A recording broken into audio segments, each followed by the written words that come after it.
I am not coming for you with noise, not with fireworks, not with empty promises, not with words that sound beautiful but disappear when life gets hard. I am coming for you quietly. The way sunrise comes, the way healing comes, the way a man decides not in excitement but in clarity. I am coming for you because I understand something now that I didn't understand before. Love isn't a feeling you chase, it's a responsibility you accept. And I have spent enough nights alone to understand the difference. I've seen what happens when people fall in love with the idea of someone instead of the reality of them. I've seen how quickly passion fades when life becomes inconvenient. I've seen promises break under pressure because they were built on emotion instead of intention. And I don't want that, not with you. When I say I am coming for you, I don't mean I'm coming to rescue you. You are not lost, and I am not your hero. I am coming to stand beside you. Because I know what loneliness feels like even in a crowded room. I know what it feels like to give loyalty to someone who only gave convenience back. I know what it feels like to fight for someone who never fought for you. And I don't want to repeat that story. I want to build something different. Something steady. Something that doesn't shake when life tests it. I am coming for you not because I need you to survive, but because I have grown enough to know that love is strongest when two whole people choose each other. I have made mistakes. I have trusted too quickly. I have stayed too long where I was not respected. I have loved in ways that exhausted me. But pain, if you let it, becomes a teacher. It teaches you to slow down. It teaches you to listen. It teaches you to recognize peace instead of chasing intensity. And when I think of you, I don't feel chaos, I feel calm. And that's how I know this is different. I am not coming for you to impress you. I am coming for you to protect what we build. To earn your trust slowly. To learn your fears without judgment. To understand the language of your silence. Because love is not loud, it's steady. And I am ready to be steady. When I say I am coming for you, I don't mean I am chasing a feeling. I am not running toward butterflies or the rush that makes the world blur for a moment. I am walking toward something slower, something steadier, something that will still be standing when the excitement settles and real life begins. The truth about love, the part people don't post about, don't write songs about, don't celebrate loudly, is that love is less about how you feel in the beginning and more about what you decide in the middle. It is not the spark that defines it, it is the staying. It is not the words whispered at midnight. It is the consistency at noon when bills are due, when stress is high, when moods are low, when patience is thin. Commitment is the quiet promise you make to someone not just when they are easy to love, but when they are tired, confused, overwhelmed, or afraid. Real love is not built in the highlight moments, it is built in the ordinary ones. It is built in how you speak to each other when no one is watching. It is built in whether you choose respect over ego during an argument. It is built in whether you listen to understand or listen to defend yourself. Commitment is not dramatic. It does not shout, it does not need an audience. It shows up every day and asks a simple question. Will you still choose this person when it's inconvenient? Because there will be inconvenience. There will be misunderstandings. There will be days when you feel distant, days when old wounds resurface, days when life pulls you in different directions. And in those moments, love is not a feeling you search for, it is a decision you honor. I have learned that commitment means protecting the relationship even from yourself, from your pride, from your impatience, from your fear of vulnerability. It means pausing before you say something that cannot be taken back. It means being brave enough to admit when you are wrong. It means understanding that winning an argument is meaningless if you lose trust in the process. Many people think love is about finding the right person, but the deeper truth is becoming the right person, someone emotionally stable enough to communicate instead of withdraw, someone mature enough to apologize instead of justify, someone secure enough to give freedom instead of control. Commitment is choosing growth over comfort. It is looking at your partner and saying, I will not run at the first sign of difficulty. I will not disappear when things get heavy. I will not treat your heart casually. Because hearts are not toys, they are not experiments. They are not temporary shelters for loneliness. They are fragile spaces that require care, attention, and respect. And when you commit to someone, you are accepting responsibility for how your words, your tone, and your actions affect their sense of safety. Love without safety is anxiety. Love without respect is imbalance. Love without effort is illusion. But love with commitment, that becomes a foundation. That becomes something you can build a life on. I don't want a love that depends on constant excitement to survive. I want a love that becomes deeper in the quiet. I want a connection where we can sit in silence without feeling distance, where trust replaces suspicion, where loyalty replaces insecurity. Commitment is not about possession. It is about protection. It is not about control. It is about care. It is saying, your peace matters to me. It is remembering the small details because they are important to the person you love. It is checking in, not because you are obligated, but because you genuinely want to know how their heart is doing. Real commitment is not suffocating. It gives room to breathe while still standing close enough to catch each other if one of you falls. And falling will happen, life will test you, there will be financial stress, family pressures, misunderstandings, disappointments, and moments when doubt whispers quietly in the back of your mind. But commitment is what answers that whisper with action. It says, we'll talk about it. We don't walk away from it. It says, we'll fix what we can, and we face what we cannot fix together. Too many people confuse intensity with depth. Intensity burns fast and bright, but depth grows slowly and lasts. Depth is built through shared struggles, through honest conversations at 2 a.m., through forgiveness when it would be easier to hold a grudge. Depth is built when two people choose maturity over drama. And maturity in love means understanding that your partner is human, not perfect, not flawless, not always strong. They will have bad days, they will have insecurities. They will carry scars from experiences that had nothing to do with you. Commitment means you don't punish them for wounds they are still healing. It means you create a space where healing becomes possible. I have learned that love is not proven in grand gestures. It is proven in reliability. Can you count on me? When everything feels uncertain, are we still certain about each other? That certainty doesn't come from passion alone. It comes from consistent effort.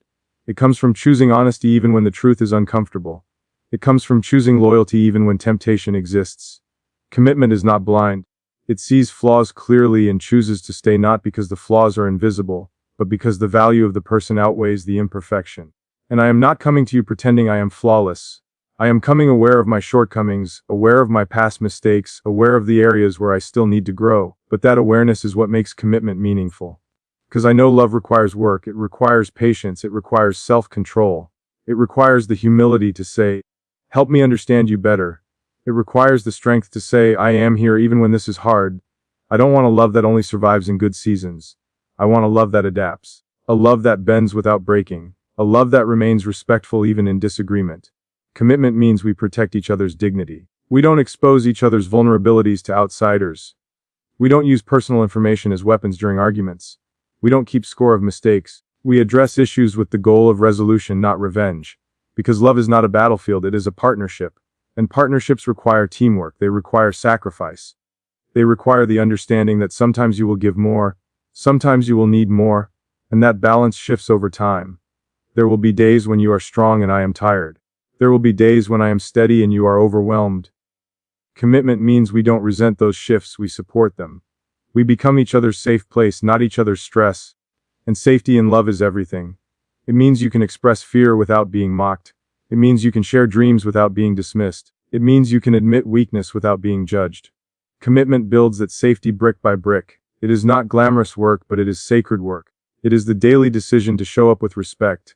The daily decision to communicate instead of assume. The daily decision to nurture instead of neglect. I am coming for you with that understanding. Not because I expect perfection from you, but because I am ready to offer consistency. I am ready to protect what we create. I am ready to grow instead of run. Because love is not about finding someone who completes you. It is about finding someone who complements your growth. And commitment is the bridge between attraction and legacy. It turns moments into memories. It turns feelings into foundations. It turns two individuals into a team. And I want a team, not for a season, not for convenience, not for loneliness, but for life's real journey. The journey that includes setbacks and victories, laughter and silence, plans that work and plans that fail. Commitment says, we adjust, but we don't abandon. It says, we fight for the relationship, not against each other. That is the truth about love. It is less about how loudly you declare it and more about how quietly you defend it. Less about how fast it starts and more about how faithfully it continues. And when I say I am coming for you, I mean I am coming with that truth in my hands, steady, intentional, ready to build something that doesn't disappear when the world gets heavy. Before love becomes commitment, it must pass through something most people try to avoid: healing. Not the kind that looks poetic on the outside, but not the kind that is finished in a few weeks, but the kind that forces you to sit with your own patterns, your own fears, your own reactions. If I am coming for you, I cannot come carrying unresolved anger from my past. I cannot come expecting you to repair wounds you did not create. That would not be love. That would be emotional outsourcing. And you deserve better than that. Healing is not glamorous, it is quiet work. It is looking at the ways you've been hurt and deciding not to let those wounds dictate how you treat the next person. It is resisting the urge to punish someone new for what someone old did. It is learning the difference between intuition and insecurity. There is a difference. Intuition is calm, insecurity is loud. Intuition observes, insecurity accuses. If I have not healed, I will confuse the two. I will question your loyalty without reason. I will read danger into silence. I will create storms where there is only wind. And that is not fair. Healing teaches you emotional responsibility. It teaches you to pause before reacting. It teaches you to ask, is this about them? Or is this about my past? That question alone can save a relationship. Because sometimes what feels like betrayal is actually fear resurfacing. Sometimes what feels like distance is simply two people being tired at the same time. And sometimes what feels like rejection is just miscommunication waiting to be clarified. Forgiveness is part of this healing. Not just forgiving others, forgiving yourself. I have made mistakes. I have stayed too long. I have ignored red flags because I wanted the story to work. I have chosen comfort over courage. And if I carry shame for those choices, I will enter a new relationship defensive, guarded, half present. Forgiving myself allows me to show up whole, and forgiving others frees me from bitterness. Bitterness is heavy. It makes love feel like a risk instead of a gift. It turns vulnerability into a threat. It convinces you that distance is safer than connection. But distance is lonely, and I don't want to love you from a distance. Forgiveness does not mean forgetting lessons. It means releasing resentment. It means saying, that hurt me, but it will not define me. It means choosing peace over pride, and that choice, choosing, is the heart of real love. Love is not sustained by emotion alone. Emotion fluctuates. Some days you wake up feeling deeply connected. Some days you wake up preoccupied with stress, responsibilities, and fatigue. If love depended only on feeling, it would collapse under normal human experience. But choosing that is different. Choosing is active. Choosing says, even on the days when this feels ordinary, I am still here. Choosing says, even when we disagree, I respect you. Choosing says, even when I am frustrated, I will not attack your character. You don't choose someone once, you choose them daily. And daily choice is where love matures. It's easy to say, I love you, in the beginning. It's harder to say, I'm still committed after misunderstandings, after disappointments, after seeing each other's flaws clearly. But that is where depth forms. Choosing someone daily means protecting the relationship from neglect. It means checking in emotionally, not just physically. It means asking real questions and listening without interruption. It means noticing when your partner seems overwhelmed and offering support instead of criticism. It also means allowing space. Healing teaches you that love does not require constant control. It requires trust. If I trust you, I don't need to monitor you. If I respect you, I don't need to restrict you. If I feel secure within myself, I don't interpret independence as abandonment. Choosing someone daily is not about clinging. It is about standing steady. There will be days when one of us feels distant, not because love is gone, but because life is demanding. Work pressure, family responsibilities, personal doubts, these things can drain emotional energy. On those days, choosing means leaning in gently instead of pulling away dramatically. It means saying, talk to me, instead of assuming the worst. It means remembering that we are on the same team. Healing also requires honesty. Not brutal honesty used as a weapon, but compassionate honesty used as a bridge. If something bothers me, I speak calmly instead of storing it until it explodes. If I feel insecure, I admit it instead of disguising it as accusation. If I need reassurance, I ask for it without shame. Because emotional maturity understands that needs are not weaknesses. They are invitations for connection. And when both people are willing to heal, forgive, and choose, something powerful happens. The relationship becomes safe enough for growth. You can evolve without fear of being left behind. You can confront your habits without feeling attacked. You can admit when you are struggling without worrying that vulnerability will be used against you later. That kind of safety doesn't happen by accident. It is built by two people who are willing to say, we will not let our egos be louder than our love. I am not coming to you as a perfect man. I am coming as a man aware that growth never stops. There will be moments when I misunderstand you. Moments when I react too quickly. Moments when I need to recalibrate. But I promise to be accountable. Accountability is love in action. It says, I see my part. It says, I will work on that. It says, your feelings matter. Choosing someone daily also means choosing patience. Real life does not unfold at the pace of romantic movies. There are slow seasons, there are repetitive days, there are routines. But within routine there is opportunity to be kind, opportunity to show gratitude, opportunity to strengthen trust through consistency. It's not about grand gestures every week, it's about small, steady reminders. I see you, I appreciate you, I value you. Healing allows you to give those reminders freely, without fear that love will be taken for granted. And if conflict comes, because it will, Choosing means we approach it with the goal of understanding, not domination. No sarcasm designed to wound, no silence designed to punish, no threats designed to control, just two adults willing to say, let's solve this. Forgiveness will be needed more than once. Not because one of us is cruel, but because we are human. We will miss cues, we will misinterpret tone, we will occasionally project stress onto each other. But forgiveness keeps resentment from stacking up. It clears space for fresh connection. It reminds us that we are imperfect people trying to love well, and loving well is a skill. It requires awareness, humility, and repetition. Choosing someone daily means even in moments of doubt, you return to the foundation. You remember why you started. You remember the calm you felt, the respect you saw, the sincerity you recognized. You don't let temporary emotion override long-term intention. If I say I am coming for you, I am saying I am ready to choose you beyond excitement. I am ready to build something that survives routine. I am ready to protect what we create through communication, forgiveness, and steady effort. Because love is not proven in the first month. It is proven in the years that follow. It is proven when two people continue to show up, continue to heal, continue to forgive, and continue to say not loudly but consistently, I am still choosing you. And that is the kind of love I am walking toward, not rushed, not dramatic, not fragile, but deliberate and real. If I am coming for you, I am not coming halfway. I am not coming with one foot inside the door and the other ready to leave when things become uncomfortable. I am coming with loyalty, not the loud, possessive kind that tries to control, but the quiet, steady kind that protects what it values. Loyalty is not surveillance. It is not jealousy disguised as passion. It is not isolation from the world. Real loyalty is integrity when no one is watching. It is how you speak about your partner when they are not in the room. It is how you respond to temptation when opportunity presents itself. It is how firmly you defend the dignity of the person you claim to love. Loyalty begins in the mind long before it shows up in action. It is a decision that says, I will not entertain what could damage what I've committed to.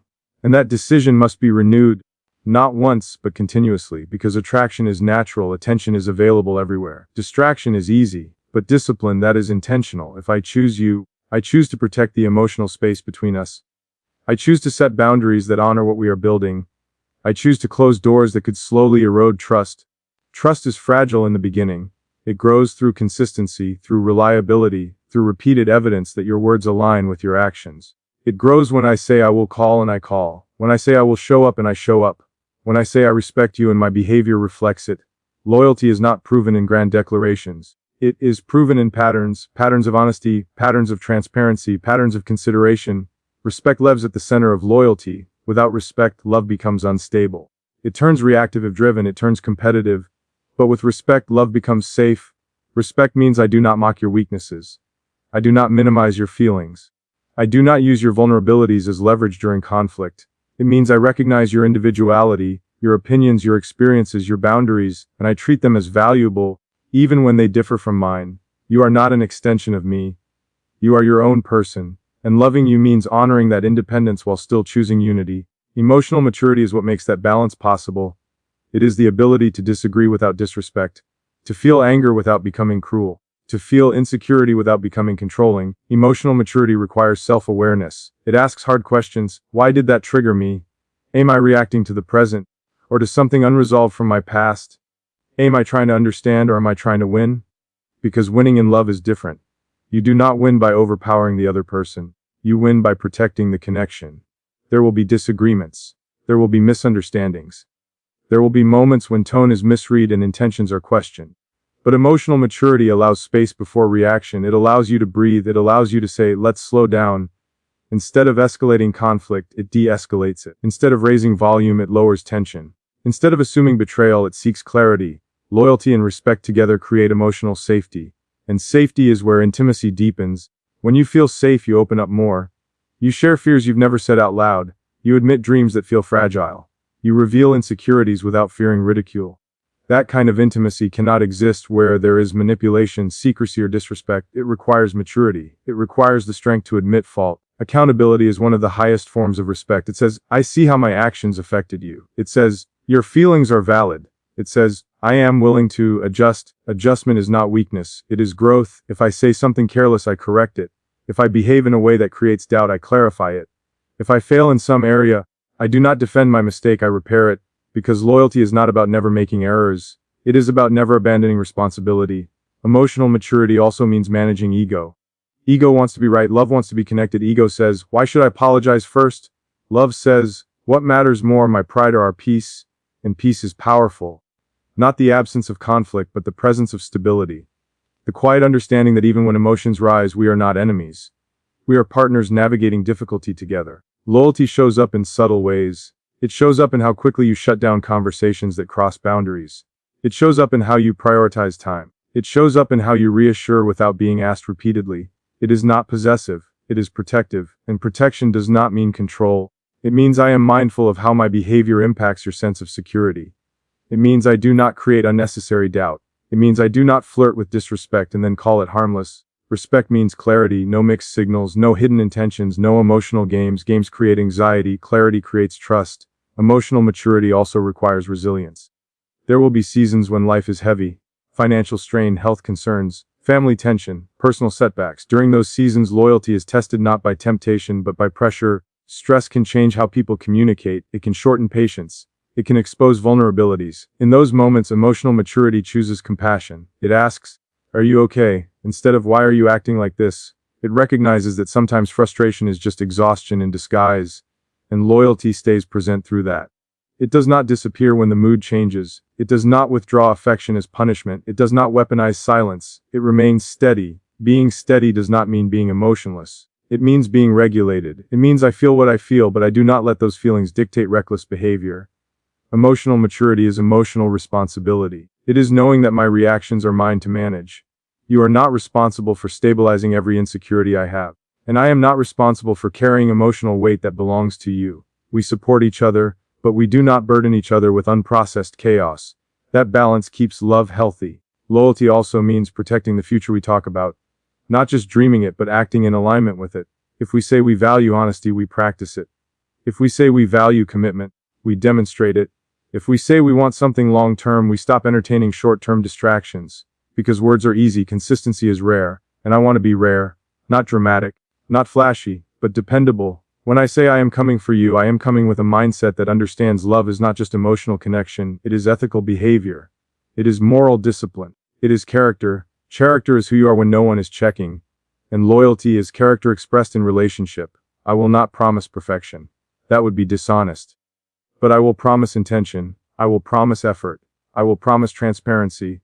I will promise that if something threatens what we are building, I will confront it rather than hide it. Respect also means celebrating your growth, not competing with it. If you succeed, I support you. If you evolve, I adapt. If you change in healthy ways, I do not resent the shift. I appreciate it because love is not about staying the same forever. It is about growing together. Emotional maturity allows two people to evolve without drifting apart. It allows space for individuality without threatening unity. It says, be who you are becoming, I will meet you there. And that is loyalty at its highest level.